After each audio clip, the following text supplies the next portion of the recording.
He raised her alone for 22 years. He gave up everything. And now, 3 weeks before her wedding, he just found out he was never invited. He never asked for thanks. He never asked for credit. All he ever wanted was to see his daughter happy tell. And now they're trying to erase him from her biggest day. They looked at him like he didn't belong. What they didn't know, Hitchard, is that he was about to uncover a secret that would destroy everything they built. One locked drawer, one buried file, and a secret 22 years in the making about to change the fate of an entire family. Tonight, in front of everyone, the truth finally comes out. And the man they tried to erase, Pav, is about to get the apology of a lifetime.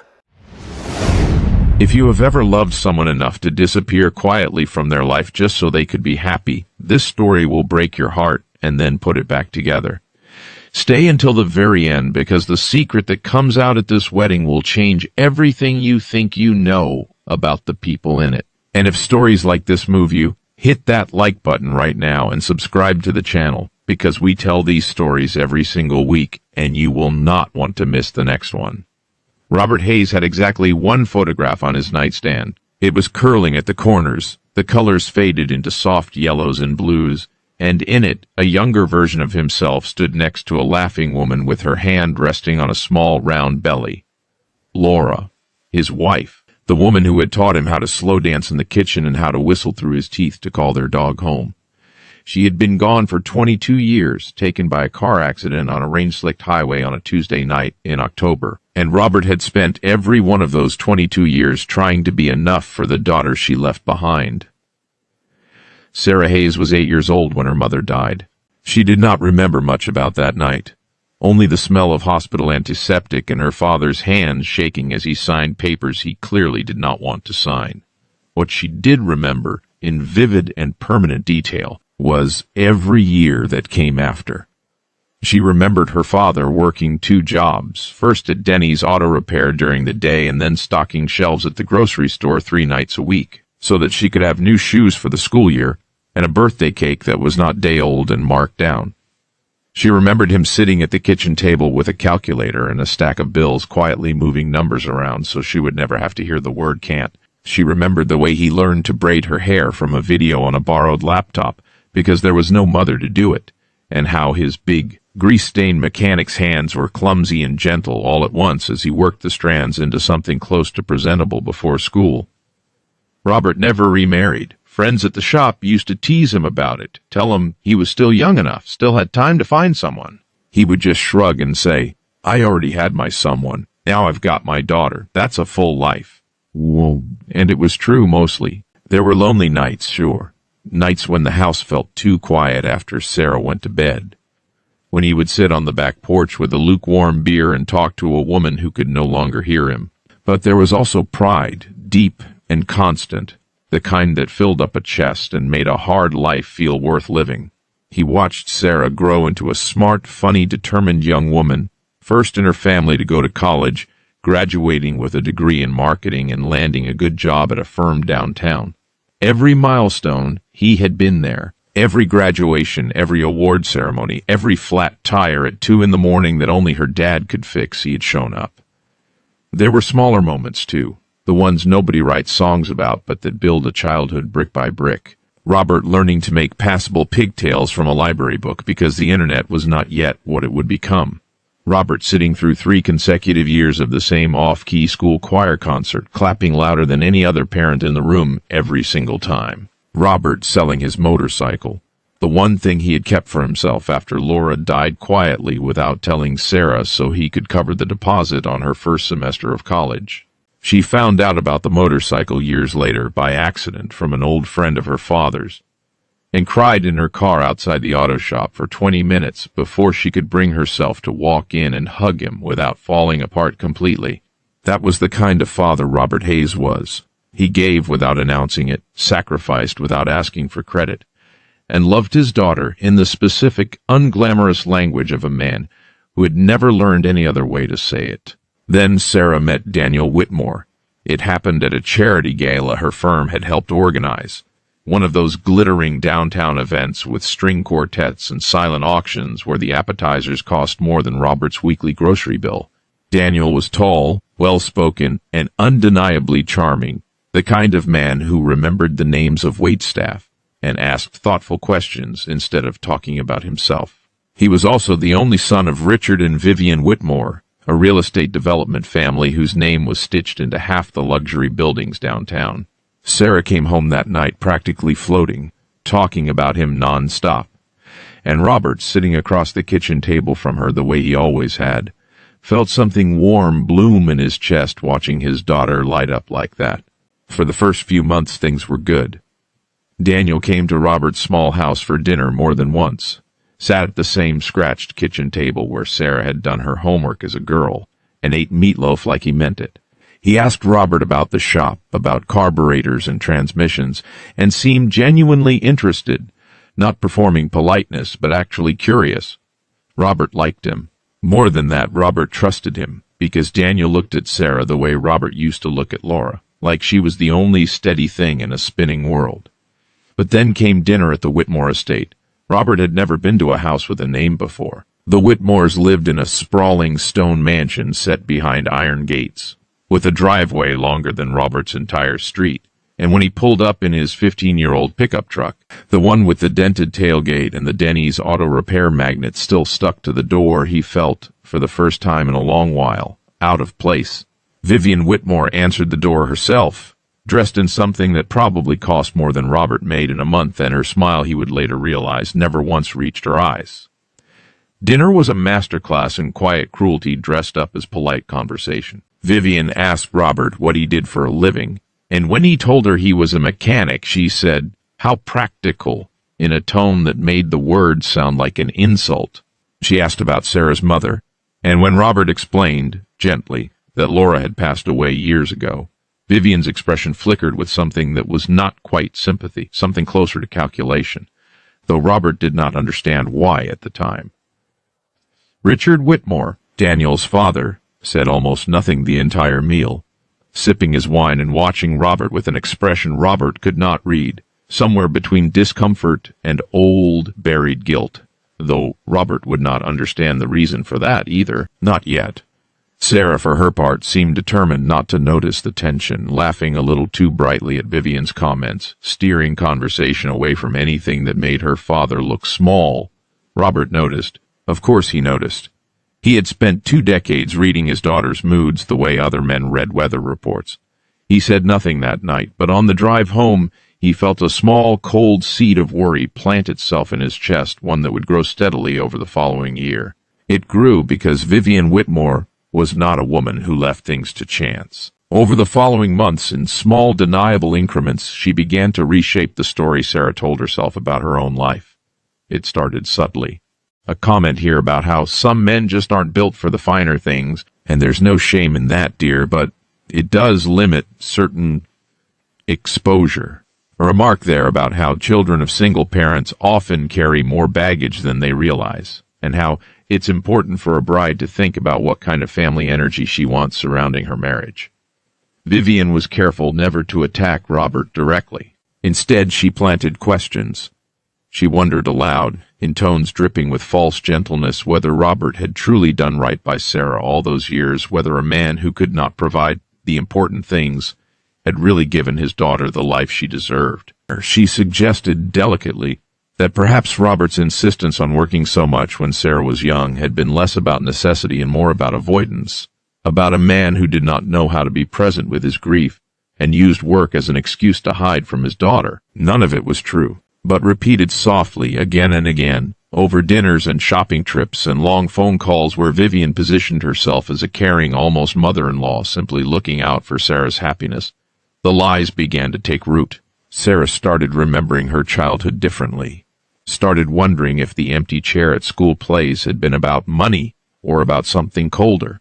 She began to feel a confusing, guilty distance from her father, a distance she could not name and did not understand, not realizing it had been built for her, brick by brick, by someone who wanted it there. The engagement came 8 months after that first dinner. Robert cried when Sarah called to tell him, real, unashamed tears, and told her he was happier than he had been in years. He offered to help with anything, the invitations, the flowers, whatever she needed, even though his savings account would barely cover a fraction of what a Whitmore wedding would cost. Sarah told him not to worry about money, that the Whitmores were handling most of it. Robert, in his relief and joy, did not think much of what that might mean. What it meant became clear 7 months later, 3 weeks before the wedding, when Robert ran into Carol, an old neighbor whose daughter was friends with Sarah, at the grocery store. Carol, not realizing what she was doing, mentioned how excited she was for the wedding, how beautiful the invitation had been, gold foil lettering and all. Robert smiled and nodded along, and it was only later that night, lying awake, that a terrible thought crept in.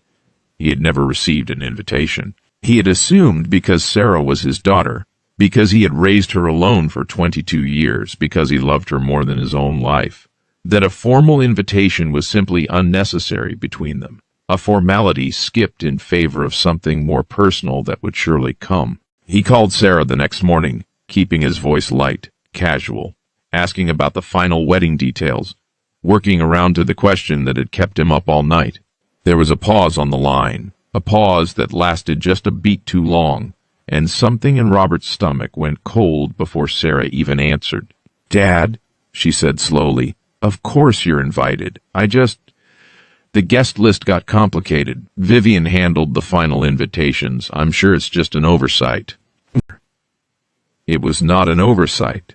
Robert would learn, weeks later, that Vivian had quietly informed the wedding planner that Sarah's father would be sitting this one out due to a family matter, a lie so smooth and so confidently delivered that no one thought to question it, including for a long while Sarah herself, who had been told a similar story in reverse, that her father had expressed discomfort attending such a formal affair and had asked for a small private celebration with him separately instead.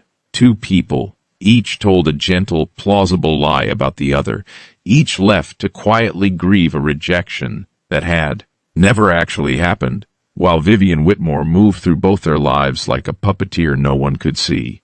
Robert did not fight it. That was the tragedy of who he was.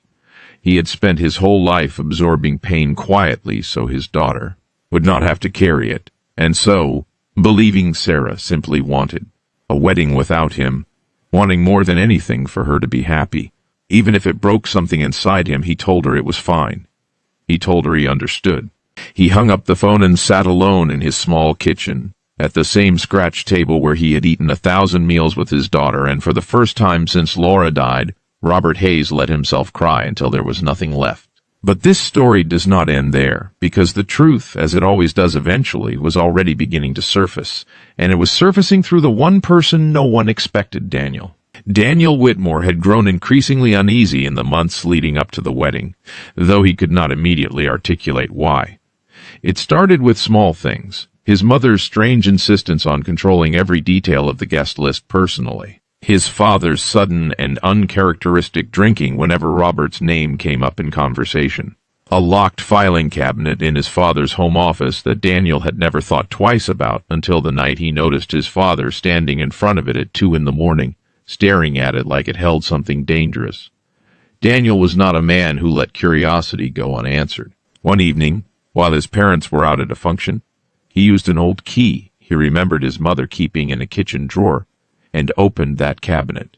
Inside, beneath old tax documents and property deeds, he found a folder that did not belong there, a folder containing a private investigator's report, dated more than 20 years earlier, along with insurance correspondence and a settlement agreement with a confidentiality clause so restrictive it had clearly been designed to make sure something never came to light. The name on the accident report made Daniel's blood run cold, Laura Hayes. His father's company car, driven that night by an employee later quietly paid to take full responsibility, had been involved in the accident that killed Sarah's mother. Richard Whitmore had been in that car. He had not been driving. According to the official story, but the private investigator's notes, along with a handwritten letter Daniel found folded inside the settlement agreement, told a different story. One where Richard had been behind the wheel, over the legal limit after a business dinner, and where enough money had changed hands to make the truth disappear into an employee's guilty, well-compensated silence. Vivian, the letter made clear in her own handwriting, had orchestrated the cover-up from the very beginning, terrified of what a scandal would do to the family name and the business. Daniel sat on the floor of his father's office for nearly an hour, the papers spread around him, feeling something between grief and rage settle into his chest. His father had been responsible, at least in part, for the death of the woman his fiancé called mother. And his own mother, upon learning that Sarah, of all people, would one day marry into their family, had spent the better part of 2 years quietly, methodically working to ensure that Robert Hayes, the husband of the woman his family had wronged, never got close enough to the truth, and worse, had used cruelty and manipulation to keep him out of his own daughter's wedding entirely, likely terrified that grief and proximity might eventually lead Robert to answers he had never had the resources to pursue on his own. Daniel did not sleep that night. He thought about calling off the wedding entirely, about confronting his parents immediately, about 100 different furious righteous responses. But eventually, sitting alone in the dark, he thought instead about Sarah, about the quiet sadness that had crept into her voice whenever her father came up in recent months, a sadness she did not fully understand the source of, and about Robert, a man Daniel had come to genuinely respect, a man who fixed his own truck with his own hands and asked for nothing, and had been shut out of his daughter's happiest day through no fault of his own. Daniel decided in that moment that he would not let his family's cowardice define his marriage. If he was going to build a life with Sarah, it would be built on truth, not on the same silence that had already stolen so much from her. The wedding was 3 days away. Daniel spent them carefully, gathering copies of every document, quietly confirming details with the private investigator's firm listed on the old report, and speaking, gently and without accusation, to Sarah about her father, asking careful questions that helped her realize how strange and manufactured her recent distance from Robert actually felt. He did not tell her everything yet. He wanted her to hear it in a way that could not be twisted or softened by his mother's talent for deflection. He wanted witnesses. He wanted the truth to be undeniable. The rehearsal dinner was held in the grand ballroom of the same hotel where the wedding would take place the following evening. White orchids and candlelight, and nearly 200 guests dressed in understated elegance. Robert had not been invited to the rehearsal dinner either, and he sat at home that night in his quiet kitchen, having decided, painfully, that he would at least stand outside the church the next day just to see his daughter in her dress, even from a distance, even if he could not walk her down the aisle. He did not want to intrude on a day she had chosen to have without him. He only wanted to see her happy. Daniel stood at the front of the ballroom that night, glass in hand, ready to give the customary toast to their families. Vivian beamed at him from her table, certain the evening would proceed exactly as she had orchestrated every detail of Sarah's life to proceed. Instead, Daniel set down his glass and asked for everyone's attention. He began by saying that he had planned to give a simple, sentimental toast, the kind grooms usually give, but that he could not, in good conscience, stand in front of everyone gathered to celebrate his marriage, while Eli sat quietly in the room with them. He watched his mother's smile falter. He watched his father go pale. And then, calmly, with documents he had brought and photocopied for exactly this reason, Daniel told the room the truth. He told them about the accident. He told them about his father's role in it, about the payoff, about the decades of silence. And then he told them, his voice breaking for the first time, about what his mother had done to Sarah's own father, the quiet, cruel campaign to erase a good man from his daughter's life simply to protect a secret that was never Robert's to carry in the first place. The ballroom went utterly silent. Sarah stood frozen near the head table, her hand pressed over her mouth, tears already falling, not from embarrassment but from a sudden, overwhelming understanding of every strange, manufactured doubt that had crept into her heart over the past 2 years. She understood, in that single, unbearable moment, that her father had not pulled away from her. He had been pushed, quietly and deliberately, by people who valued their reputation more than her happiness, and that he had absorbed that pain silently, without ever once making her feel guilty for it, because that was who Robert Hayes had always been. Vivian tried at first to deny it, her voice sharp and defensive, insisting Daniel had misunderstood old family documents. But Richard Whitmore, sitting rigid and gray-faced at the head table, did something none of them expected. He stood up, and in a broken, quiet voice he confirmed every word his son had said. He said he had lived with the guilt for over 2 decades, that the silence had eaten at him every single day, and that he was, God help him, relieved it was finally over. Sarah left the ballroom that night without a word to either of the Whitmores. She drove, still in her rehearsal dinner dress, straight to her father's house, the small house with the scratched kitchen table, and when Robert opened the door and saw his daughter standing there, mascara streaked down her face, he did not ask what had happened. He simply opened his arms the way he had 1,000 times before, and she walked into them and sobbed until there was nothing left, apologizing over and over for a distance that had never once been her fault to begin with. The wedding almost did not happen. For 2 days, it seemed as though it might collapse entirely under the weight of everything that had come out. But Daniel came to Robert's house himself, alone, without his parents, and sat at that same scratched kitchen table and told Robert plainly and without excuses everything he had learned and everything he intended to do about it, including supporting whatever legal accountability his father would now face. He did not ask Robert for forgiveness on his family's behalf. He only asked for the chance to still marry Sarah as the man he actually was, separate from the parents who had raised him, and he asked Robert, with a request that made the older man's eyes fill with tears for the second time in a week, if he would still consider walking his daughter down the aisle.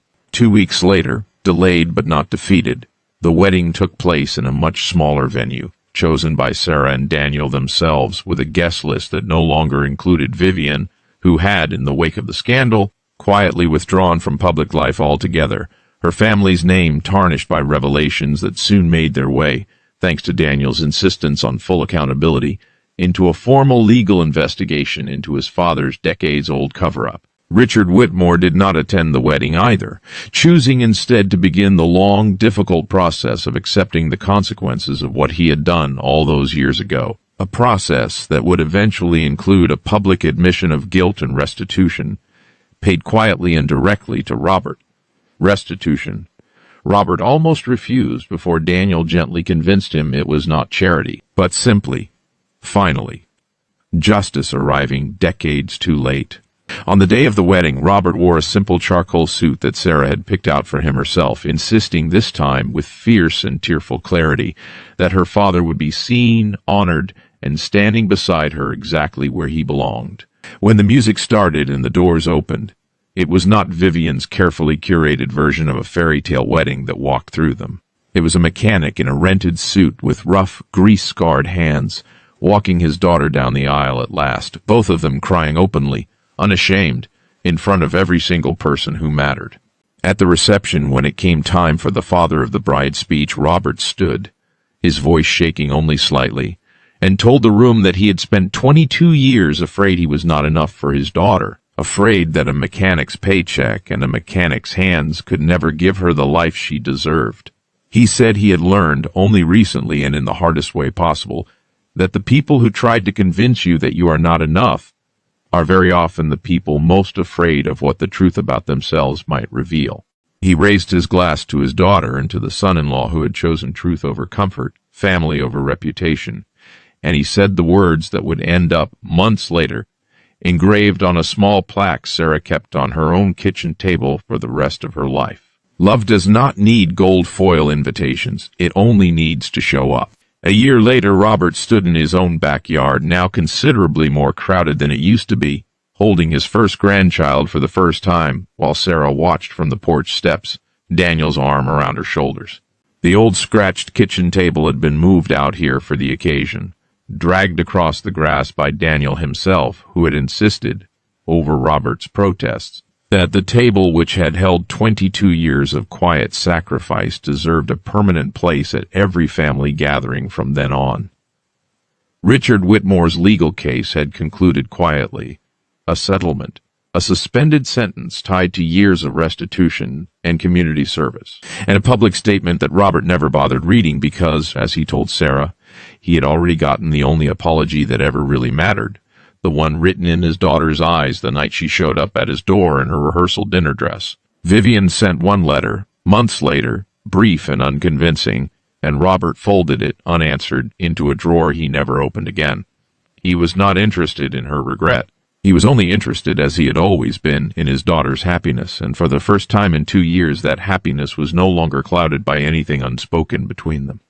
Sarah kept her promise about the plaque. It sat on the kitchen table in her own home now, small and unassuming among the clutter of everyday life, engraved with her father's words from the wedding toast, and visitors who asked about it always got the same answer from her, delivered with a small, proud smile, that it was a reminder that the people who truly love you will show up in flannel shirts and work boots, in borrowed suits and grease-stained hands, in every quiet, unglamorous way that money can never buy and status can never fake. Robert still worked at the shop 3 days a week, not because he needed to anymore, but because he liked it. Liked the smell of motor oil and the satisfaction of fixing something broken and handing it back whole. Sometimes, on slow afternoons, Daniel would stop by just to talk, the two of them leaning over an open hood the way father and son-in-law sometimes do, and more than one customer, seeing the resemblance and how carefully they worked, mistook them for actual blood relations. Robert never corrected them. In every way that mattered, it was true enough. The story of Robert Hayes did not end with revenge, though the truth did eventually catch up to those who had buried it. It ended, instead, with something quieter and more powerful than revenge ever could be. With a father restored to his rightful place, a daughter freed from lies she never knew she was carrying, and a family built, finally, on honesty instead of silence. If this story moved you even half as much as it moved us to tell it, make sure you are subscribed, because there are so many more stories like this one waiting for you, and we would love nothing more than to have you back for the next one.